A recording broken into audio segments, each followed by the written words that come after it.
Assalamualaikum warahmatullahi wabarakatuh. Perkenalkan, nama saya Muhammad Rahmat Hidayat dengan nomor induk mahasiswa 122150033 dari Prodi Teknik Geologi Angkatan 2022. Dan saya dari kelas Paleontologi NILA. Dalam video ini, saya akan membahas atau menjawab soal-soal ujian tengah semester Paleontologi 2023. Jawaban untuk soal pertama yaitu haplotype adalah spesimen yang dianggap sebagai representasi utama atau contoh kunci untuk suatu takson atau entitas paleontologi. Digunakan untuk merujuk pada contoh atau spesimen fosil tertentu yang digunakan dalam sebagai dasar atau acuan untuk menggambarkan atau mengidentifikasi spesies tertentu. Biokoenosis merupakan suatu istilah yang digunakan dalam ekologi untuk merujuk pada komunitas organisme yang hidup bersama di suatu wilayah atau habitat tertentu. Sebagai ilustrasinya, dalam studi fosil, para peneliti mungkin memeriksa fosil gigi dari berbagai spesies yang hidup bersama dalam satu komunitas. Mereka akan mencoba memahami dan mempelajari bagaimana spesies-spesies ini berbagai sumber daya serta sumber daya makanan serta interaksi-interaksi yang dapat terjadi. Selanjutnya ada Thanatochoenosis, merupakan semua fosil yang tertanam di satu lokasi penemuan. Lokasi ini dapat dikatakan sebagai kumpulan organisme. Pengelompokan tersebut terdiri dari fosil organisme yang mungkin tidak berasosiasi selama hidup, seringkali berasal dari habitat yang berbeda. Contohnya, termasuk fosil laut yang dibawa bersama oleh arus air atau tulang hewan yang disimpan oleh pemangsa. Replenishment dapat dikatakan sebagai proses fosilisasi yang dimana materi organik dari organisme asli digantikan oleh mineral. Proses ini seringkali menghasilkan fosil yang mempertahankan bentuk dan struktur organisme dengan sangat baik karena materi organik telah digantikan oleh mineral yang keras dan tahan lama. Dalam ilustrasinya, seorang tim paleontologis menemukan tulang fosil dari sejenis dinosaurus. Selama proses fosilisasi, mineral-mineral yang terlarut dalam air yang mengalir melalui lapisan tanah menggantikan materi organik di dalam fosil tulang tersebut. Reward fosil merupakan contoh fosil yang terbentuk di lingkungan tertentu, tetapi kemudian terpapar oleh proses erosi dan kemudian terkubur kembali dalam lingkungan baru. Ini seringkali mengakibatkan fosil-fosil ini terdistribusi di lingkungan yang berbeda dari tempat asalnya. Ilustrasi dapat berupa fosil kelompok hewan laut yang pada awalnya hidup di lingkungan laut yang dangkal.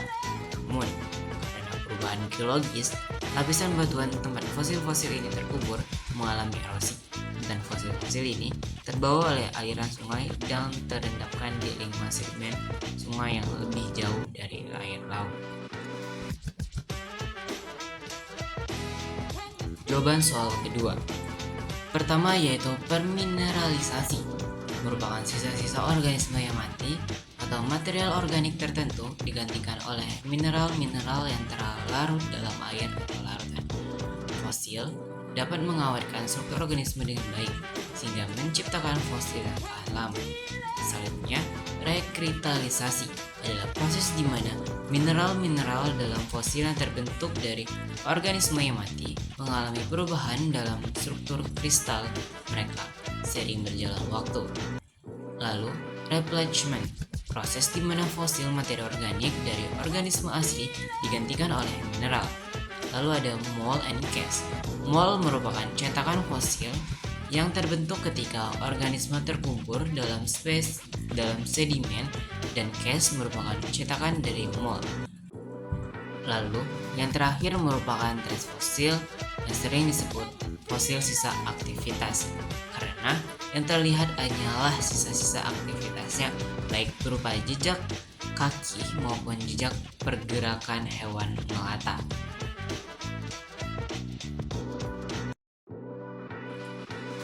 Jawaban soal ketiga. Umur relatif dalam bidang geologi adalah metode untuk menentukan urutan relatif dari peristiwa geologi dan fosilisasi. umur relatif membantu dalam mengatur peristiwa geologi dalam urutan kronologis tanpa memberikan nilai waktu pasti. Lalu, untuk waktu absolut merupakan metode untuk menentukan usia pasti atau kuantitas pada suatu batuan atau fosil. Ini melibatkan pengukuran angka tahun atau periode waktu dalam satuan waktu yang spesifik seperti tahun atau jutaan tahun. Jawaban soal keempat, dalam bidang sedimentologi, fosil yang ditemukan dalam batuan digunakan sebagai petunjuk untuk menentukan umur relatif batuan tersebut. Fosil dapat digunakan untuk mengidentifikasi periode waktu di mana lapisan batuan terbentuk. Lalu, dalam bidang geologi lingkungan, dapat memahami perubahan lingkungan dan iklim sepanjang waktu geologi. Ini penting dalam memahami perubahan lingkungan masa lalu dan dampaknya pada kehidupan. Jawaban soal terakhir. Fosil planktonik dapat ditemukan di berbagai lokasi geografis, sehingga memberikan dasar yang luas, sering memiliki siklus hidup pendek dan berkembang biak dengan cepat. Ini menggambarkan fosil ini muncul dan lenyap dalam waktu yang relatif singkat dalam sejarah geologi. Oleh karena itu, fosil ini seringkali sangat terkait dengan periode waktu tertentu. Lalu untuk fosil bentonik dipakai sebagai penentu lingkungan pengendapan karena golongan ini hidupnya sangat peka terhadap lingkungan, sehingga hanya hidup pada lingkungan dan keadaan atau kedalaman tertentu. Selain itu juga karena bentonik hidup di dasar laut baik menambat atau merayap.